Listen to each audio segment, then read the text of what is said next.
انشاءاللہ 100 میں سے اگر 5 بھی عمل کے ہمارا زندگی کا مقصد پورا ہو گیا ہے کہ نہیں ہے. تو اب سمیع اللہ لمن حمدہ ربنا لک الحمد کہتا اللہ اکبر جائیں. اس کے بعد رکوع میں ادنا درجہ کیا ہے؟ یہ رکوع کا ہو گیا. سجدہ کا ادنا درجہ کیا ہے؟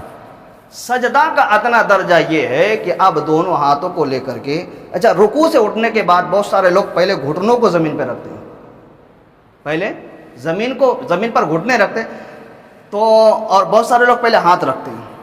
تو رکھنا کیا ہے؟ تو اس طرح سے اٹھنے کے بعد آپ پہلے دونوں ہاتھوں کو یہیں جما کر کے رکھنا ہے, گھٹنوں کو زمین پہ رکھنے کے بعد اب جا کر کے ہاتھ رکھنا ہے. بہت سارے لوگ سیدھا رکوع سے اٹھیں اللہ اکبر کہتا ہوا پہلے ہاتھ کو رکھیں گے, پھر اس کے بعد گھٹنوں کو لگاتے ہیں. تو پہلے ہاتھ کو نہیں رکھنا ہے. نماز ترتیب یہ ہے کہ پہلے گھٹنوں ہے. جب اونچا کون سا حصہ ہمارا؟ ہاتھ کی اٹھنا. اونچا ہمارا ہاتھ ہے نا, تو ہاتھ بعد میں ہونا چاہیے. اگر ویسے بھی اگر دیکھا جائے دماغ لگا کر کے تو ویسے بھی ہمارا ہاتھ اونچے حصے میں ہے, تو اونچے حصے والی چیز بعد میں ہو اور گھٹنا ہمارے ہاتھ سے نیچے ہیں. تو اس لیے کہ پہلے ہمارا گھٹنا زمین پر جائے. گھٹنا زمین پر جانے کے بعد دونوں ہاتھوں کو جہاں ہمارا سجدہ کا جگہ ہوگا اور جہاں ناک ہمارا لگے گا, بہت سارے لوگوں کو میں دیکھا ہوں جس کے ناک زمین سے لگتی نہیں ہے. ناک زمین سے لگتی نہیں ہے. ناک کو زمین پہ لگانا واجب ہے. واجب کا چھوٹنے سے کیا ہوتا ہے؟ نماز ختم. اس لیے ناک کا لگانا سجدہ میں ضروری ہے. اب دونوں ہاتھوں کو بالکل قبلہ رخ اس طرح سے جما دینا ہے زمین پر. یہ دو انگوٹھے کے درمیان جو جگہ ہوتا ہے ہمارا, اس جگہ پہ ناک کو پہلے لگانا ہے, جیسے رکوع میں سجدے میں گئے, پھر اس کے بعد پیشانی کو لگانا ہے. پیشانی اور ناک جب تک آپ سجدے میں رکے ہوئے ہیں تب تک آپ کا پیشانی اور ناک تب تک زمین سے لگا رہنا چاہیے. اب اس کے بعد بہت سارے لوگوں کا سب سے بڑی خامیہ یہ ہے کہ سجدے میں جانے کے بعد ان کی انگلیاں مڑتے نہیں ہیں. بہت سارے لوگ یہ انگلیاں پھر اس طرح سے رہیں گے یا پھر زمین سے 1 انچ اٹھ جائیں گے. تو انگلیوں کا پیڑ کم سے کم ایک انگوٹھا کا انگلی کا پیڑ زمین سے اس طرح سے موڑ کر کے رکھنا فرض ہے. کم سے کم ایک فرض کو ادا کرو. اگر فرض ادا نہیں ہوگا تو پھر نماز نہیں ہوگی. تو انگلیوں کو زمین پر اس طرح سے آپ موڑ لیجئے. جس کو اگر عادت نہیں ہے تو دھیرے دھیرے عادت بنائیے, اور جس کو عادت ہے تو سستی کی وجہ سے اپنے پیر کو اس طرح سے نہ رکھے جس سے آپ کی نماز فاسد ہو جائے گی. تو کم سے کم 1 انگلی, 3 انگلی, پیر میں کتنے انگلی ہے؟ 5 انگلی ہے. 3 انگلی یعنی کہ دونوں پیروں کے جب سجدے میں آپ رہیں, دونوں پیروں کے ایک انگلی کا انگوٹھا کا لگانا کیا ہے؟ فرض ہے. 3 کا لگانا کیا ہے؟ واجب ہے. اور 5 کا لگانا کیا ہے؟ یعنی کہ سنت ہے. رسول اللہ صلی اللہ علیہ وسلم اپنی نماز میں دونوں پیروں کے 5 انگلیوں کو اس طرح سے قبلہ رخ موڑ کر کے آپ رکوع کرتے تھے. حضور کے رکوع سجدہ جو ہے نا, یہ 5 مرتبہ کے تسبیح نہیں, کتنے مرتبہ تسبیح پڑھتے تھے کوئی پتہ نہیں ہے. حضور تو اتنے تسبیح, اتنے راتیں لمبی ہو جاتی تھی. تو آپ پورے انگلیاں اس طرح سے رہتے, ہم 3 مرتبہ نہیں کہہ پا رہے.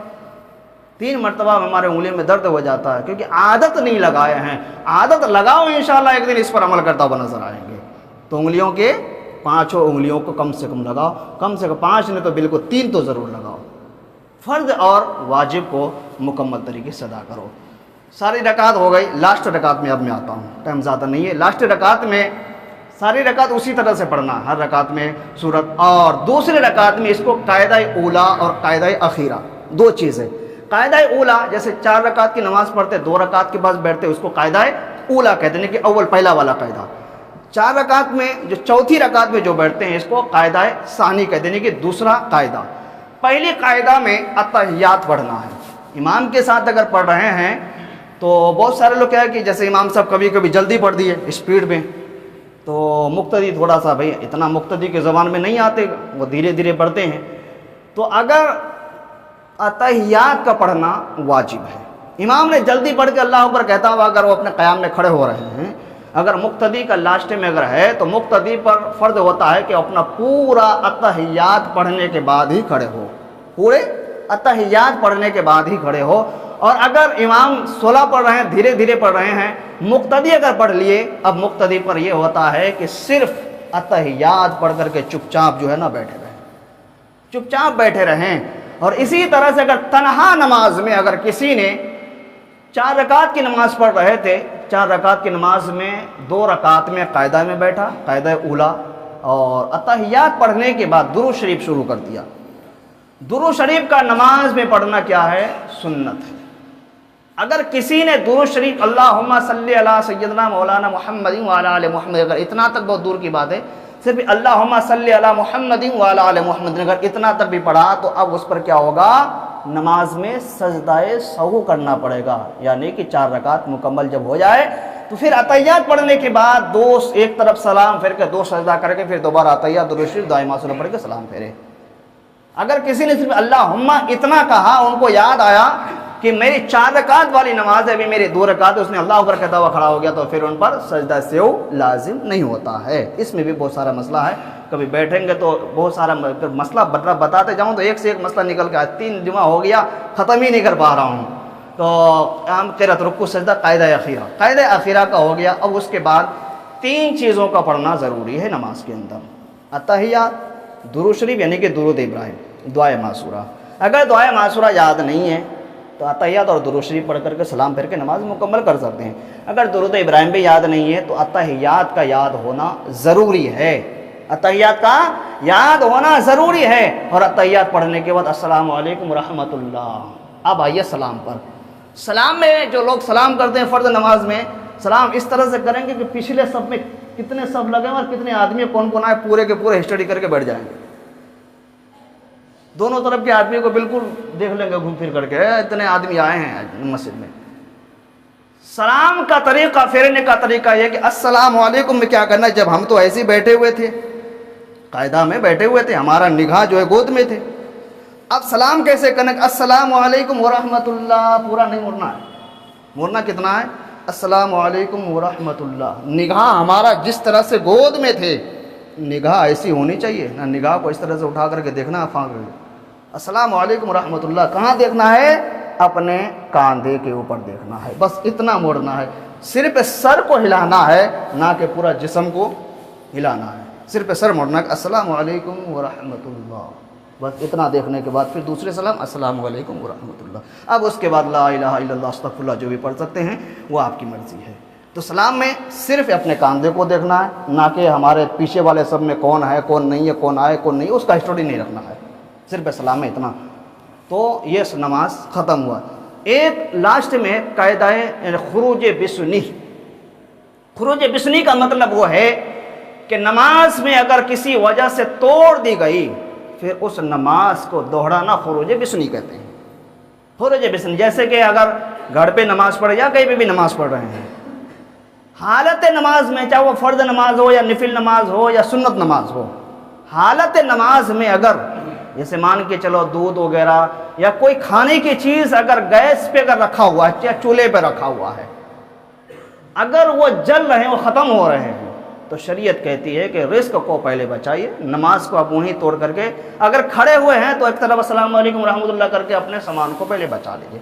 اسی طرح سے کوئی چھوٹا سا بچہ اگر اونچی جگہ پر وہ بیٹھے ہوئے ہیں، اب کوئی نہیں ہے، وہ بچہ گرنے والا ہے، اگر نماز توڑ کر کے اس بچے کو نہیں اگر بچایا جائے، وہاں سے بچے کو نقصان ہو سکتا ہے، چوٹ لگ سکتے ہیں، تو شریعت کہتی ہے کہ یا کھڑے میں ہو یا بیٹھ کر کے ہو تو ایک طرف سلام پھیر کر کے اپنی نماز کو توڑ کر کے اس بچے کو اپنا بچائیے، پھر اس کے بعد اپنی نمازوں کو مکمل کیجیے۔ اسی طرح سے فرض نماز یعنی فرض نماز اور سنت نمازوں کو چھوڑ کر کے آپ گھر میں اگر نفل نماز پڑھ رہے ہیں، آپ کے والدین کی طبیعت خراب ہے، طبیعت خراب ہونے کی وجہ سے اس کو گھبراہٹ یا کسی چیز کی ضرورت ہے، وہ آپ کو اگر بار بار آواز دے رہے ہیں، تو اگر نفل نماز پڑھتے تو شریعت کہتے ہیں اپنی نفل نماز کو توڑیے، پہلے اپنے ماں باپ کے خدمت پر حاضر ہو جائیے، اپنے ماں باپ کی خدمت پہلے کیجیے، پھر اس کے بعد اپنی نمازوں کو مکمل کی۔ اسی کو بولتے ہیں خروج بسنی، نماز کو توڑنے کے بعد دوبارہ اس کو دوہرانا۔ تو یہ طریقہ ہمارے پاس ہماری نمازوں میں ہونا چاہیے۔ اگر یہ طریقے سے اگر ہم نماز نہیں پڑھتے ہیں تو اس لیے بعض لوگ بہت شکایتیں آتے ہیں کہ ہماری نماز کیسی ہے نہیں ہے۔ ابھی عشاء میں بتایا تو کچھ لوگوں کا یہ کہنا تھا کہ حضرت آپ بہتر ہوں گے کہ جمعہ میں بتائیے، ویسے تو لوگ پوچھتے نہیں ہیں، کم سے کم جمعہ ہی پڑھتے ہو تو جمعہ کی نماز کو مکمل طریقے سے پڑھو۔ مسئلہ اگر یہاں پہ سمجھ میں نہیں آتے ہیں تو آپ بعد میں پوچھ سکتے ہیں، میرے طرف سے یہ چھوٹ ہے، لیکن پوچھنے والا ہے ہی کہاں؟ وہ تو 2 پڑھ کر کے جلدی سے نکلنا ہے، جمعہ بھی تو پورا نہیں پڑھتے ہیں بھائی جمعہ بھی پورا نہیں پڑھتے ہیں۔ کم سے کم جمعہ کی نماز میں آئے ہو، کم سے کم جمعہ کی نماز پڑھو۔ لیکن یاد رکھنا، نماز ہم پر 5 وقت کی فرض ہے۔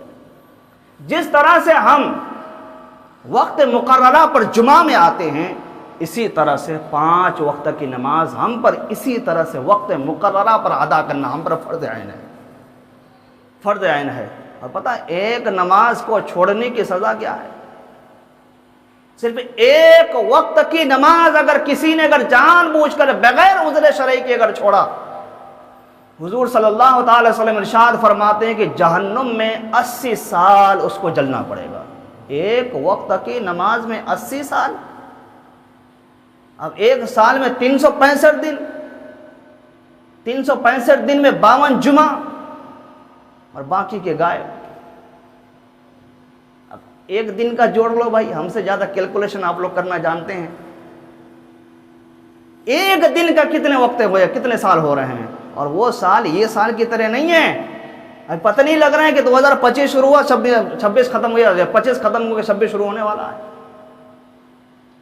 وہاں کا ایک دن 50,000 سال کا ہوگا، 50,000 سال کا ایک دن ہوگا، اور 80 سال ایک وقت کی نماز چھوڑنے کی سزا بھگتنا پڑے گا۔ جو 365 دن چھوڑ کر کے بیٹھے ہوئے ہو تو جوڑ لو، بھاگ گناہ کیلکولیشن کر لو، پتہ چل جائے گا۔ اور حضور علیہ الصلوۃ والسلام ارشاد فرماتے ہیں کہ مرنے کے بعد جب حساب و کتاب تم سے لے گا کہ پہلا سوال تم سے نماز کے بارے پوچھا جائے گا، پہلا سوال، پہلا حساب تم سے نماز کے بارے پوچھا جائے گا، باقی عبادت بعد میں ہیں، کیونکہ نماز فرض عین ہے۔ ایک فرض ہوتا ہے، رمضان کا روزہ رکھنا فرض ہے، لیکن نماز فرض عین، ہر مسلمان مرد بالغ عورتوں پر 5 وقت کی نماز فرض عین ہے۔ نمازوں کو قائم کیجئے۔ ایسا نہیں کہ ہم دنیا میں اس لیے آئے ہیں کہ کھا کر کے پی کر کے چلے جانا ہے، سو کر کے چلے جانا ہے۔ اللہ تبارک و تعالیٰ نے ہمیں کس لیے پیدا کیا؟ وما خلقت الجن والانس الا لیعبدون۔ اللہ تبارک و تعالیٰ خود اپنے قرآن میں ارشاد فرماتا ہے وما خلقت الجن والانس الا لیعبدون۔ اللہ تبارک و تعالیٰ نے کم و بیش 18,000 مخلوقات کو پیدا کیا ہے۔ کتنے؟ 18,000 مخلوقات کو پیدا کیا، لیکن 2 مخلوق کو صرف جو ہے نا اپنی عبادت کے لیے پیدا کیا، خاص کر کے وما خلقت الجن والانس، جن اور انسان، یہ 2 مخلوق کو اللہ تبارک و تعالیٰ نے اپنی عبادت کے لیے پیدا کیا۔ باقی جتنے بھی چرندے پرندے پہاڑ پتھر درخت جتنے بھی چیز ہے دنیا میں آپ دیکھ رہے ہیں اپنے ماتھا کی نگاہ سے، ان سب چیزوں پر عبادت فرض نہیں کیا ہے۔ پورے قرآن کو اٹھا کر کے دیکھیے، 30 پارے 114 سورت 6666 آیتیں ہیں، کسی آیت میں دوسرے مخلوق کو فرض نہیں دیا ہے عبادت کرنا، لیکن ہم سے زیادہ دوسرے مخلوق کی عبادت کر رہے ہیں۔ پانی میں رہنے والے مچھلیاں رب کی حمد و ثنا کر رہے ہیں، درخت کے پتیاں رب کی حمد و ثنا کرتے ہیں، پہاڑ میں رہنے والے چرندے پرندے پہاڑ تک بھی رب کی حمد و ثنا کرتے ہیں۔ لیکن آج ہم ہیں، ہم صبح اٹھتے ہیں تو مال چاہیے، دولت چاہیے، رشوت چاہیے، سود بیاج کے پیسے چاہیے، ہمارے پاس ہمارے جیب گرم ہونا چاہیے، ہمیں بنگلے بنانا ہے، ہمیں گاڑیاں لینا ہے، ہمیں محلیں تیار کرنی ہے۔ آنکھ بندے ہونے دو، پتہ چل جائے گا۔ 3 سے 4 میٹر کے کفن کے کپڑے ہوں گے، کافور کی غمگین خوشبو لگا دیے جائیں گے، اور 3 گانٹ لگا کر کے 4 دن اٹھا کر کے تمہیں پھر وہاں ڈال کر کے آ جائیں گے۔ تم نے زندگی داؤ پر لگا کر کے یہ محلیں تیار کیے، یہ بنگلے بنائے، یہ گاڑیاں عالی شان گاڑیاں خرید لیے، لیکن جب تمہیں گھر سے آخری وقت لے کر کے جائے گا یہ گاڑیاں، تم اس گاڑی پہ بٹھا کر کے بھی نہیں لے کے جائیں گے۔ تم پر تو اتنی بھی طاقت نہیں ہوگی خود اٹھ کر کے تم غسل بھی کر لو، تم پر تو اس وقت اتنی بھی طاقت نہیں ہوگی، خود اٹھ کر کے اپنا کفن بھی پہن لو، یہ بھی طاقت نہیں ہوگی کہ تم گھر سے جا کر کے قبرستان پہنچ جاؤ، وہاں پہ بھی تمہیں سہارا لینا پڑے گا۔ پھر کیوں اپنے رب سے دور ہو گئے ہو؟ کیوں اپنے رب سے دور، کیوں اتنا غافل ہو گئے ہو مسلمانوں؟ کیا رب کو جا کر کے منہ نہیں دکھانا ہے؟ جس نبی کے امت کا تم دعویٰ کرتے ہو، کیا اس نبی سے تمہیں سامنا نہیں ہونا ہے؟ کیا اس نبی کو تمہیں منہ نہیں دکھانا ہے؟ کیا اس رب کو تمہیں اپنا حساب و کتاب نہیں دینا ہے؟ جس رب نے تمہیں پیدا کرنے سے پہلے تمہارا روح سے تمہیں کہا تھا الست بربکم، کیا میں تمہارا رب نہیں ہوں؟ تمہارا روح اس وقت بھی کہا تھا ہاں ہاں تو ہی میرا رب ہے مولا، تو ہی پیدا کرنے والا ہے۔ تو ایک مرتبہ وعدہ کر چکے ہو، لیکن آج وعدہ کیوں بھولے بیٹھے ہو؟ آج کیوں اپنے رب کے دہلیز سے دور ہو؟ اپنے رب کو کیوں بھلا دیے ہو؟ ایک دن لیکن اسی رب کو یاد کرنا پڑے گا۔ قیامت کا دن ہوگا، افراتفری کا عالم ہوگا، کس کے پاس جاؤ گے؟ پکارو گے تو پھر اس نبی کو پکارو گے جس نبی کا آج امت ہونے میں تم دعویٰ کرتے ہو۔ آج تم اسی نبی کے شریعت کو تم کچلے جا رہے ہو، اس نبی کے فرامین کو تم پیٹھ کے پیچھے دھکل رہے ہو، اسی نبی کے بنائے ہوئے نظام کو تم درہم بھرم کر رہے ہو، اسی نبی کے بنائے ہوئے تم قانون کو تم پیر سے روتے ہوئے چلے جا رہے ہو۔ سارا زندگی ختم کر دیا دنیا کے لیے، لیکن کبھی تم نے یہ بھی سوچ کر کے دیکھا کہ اللہ نے ہمیں اپنے عبادت کے لیے پیدا فرمایا، رسول اللہ کے فرامین پر عمل کرنے کے لیے پیدا فرمایا، لیکن ہم نے ساری چیزوں کو چھوڑ دیے۔ ذرا غور کرنا، کبھی رات کو سو کر کے اپنے کھٹیے پہ اپنے بستر پر لوٹ کر کے کبھی اپنے دل میں ہاتھ رکھ کر کے دیکھنا، اللہ تو نے مجھے کس لیے پیدا کیا تھا، میں آج کیا کر رہا ہوں؟ اللہ تو نے مجھے کیوں پیدا کیا تھا، لیکن آج میں کر کیا رہا ہوں؟ آج کہاں پر میں کھڑا ہوں؟ آج کس دہلیز پہ میں گیا ہوا ہوں؟ کبھی یاد رکھنا اس بات کو، کبھی سوچ کر کے دیکھنا۔ جس دن تم اپنے دل میں اللہ کے خوف کو تم پیدا کرو گے، اللہ کے خوف کو تم جما لو گے، رسول اللہ کی محبت کو اپنے سینے سے اگر بھرپور سے بھر دو گے، انشاءاللہ اسی دن سے تم کہو گے دنیا ہمارے لیے کچھ نہیں ہے، جو بھی ہے تو ہمیں رسول اللہ کی زندگی گزارنا ہے۔ یاد رکھنا اس بات کو۔ انشاءاللہ اگلے جمعہ جو ہے کچھ مسائل اور رہ گئے ہیں، انشاءاللہ وہ بھی پوری کریں گے۔ جب تک ہم ہیں، ہم اپنے کوشش، اپنے محنت و مشقت کے بنا پر آپ تک وہ مسائل پہنچانا ہمارا کام ہے، عمل کرنا نہ کرنا آپ کی ذمہ داری ہے۔ جیب میں رکھنے والی دولت ہے، اس کو اڑاؤ گے تو کم ہوتا چلا جائے گا، لیکن یہ دولت ختم کرو، راہ خدا میں خرچ کرو، راہ خدا میں نکالو۔ آج مسجدوں کا ہمارا حال کیا ہے؟ ڈبے گھومتے کہ کوئی 2 روپے کا سکہ نکال کے ڈالے، کوئی 5 کا سکہ نکال کے ڈالا۔ بہت سارے لوگوں کو میری نظر میں گزرا ہے، 2 روپے کا سکہ ڈالا، 5 روپے کا سکہ آیا۔ بھائی کم سے کم اپنے کمائی میں سے جمعہ میں 100 کا نوٹ ڈال کے جاؤ۔ فی آدمی اگر 100 روپے اگر ڈال رہے ہیں مسجد میں، فی آدمی، انشاءاللہ مسجد میں بہت سارے کام ہے، بہت سارے خرچ ہوتے ہیں۔ فی آدمی اگر 100 کا نوٹ اگر ڈال کے دیکھ رہے ہیں نا، تو کم سے کم جو ہے نا مسجد میں اچھی خاصی آمدنی ہو جائے گی۔ چلو 100 بھی نہیں، 50 روپے اگر ڈالو پھر بھی 4 سے 5 ہزار روپے آنا چاہیے۔ کتنے روپے لکھا ہوا ہے اس میں؟ کبھی 2100 روپے آ رہے ہیں، کوئی باہر کے آ جائے تو 100-200 روپے ڈالا دے تو 2600 ہو گئے۔ ابھی 3000 سے اس پر گاڑی نکلا ہی نہیں ہے۔ ایک دن گٹکا میں ہمارا کتنا جا رہا ہے؟ 100 روپے 200 روپے جا رہا ہے ایک دن کے گٹکے میں۔ وہ بھی حلق سے بھی نہیں اترتا ہے، حلق سے اوپر رہ کر کے چبا کر کے 2 منٹ میں تھوک دیتے ہیں، 200 روپے تھوک دیتے ہیں، 50 روپے یہاں نکلتے نہیں ہیں۔ بھائی کم سے کم اللہ کے گھر میں ایک مرتبہ آ رہے ہو تو ایک مرتبہ ایک 50 کا نوٹ کھلا کر کے لے کر کے اور یہاں ڈال دو۔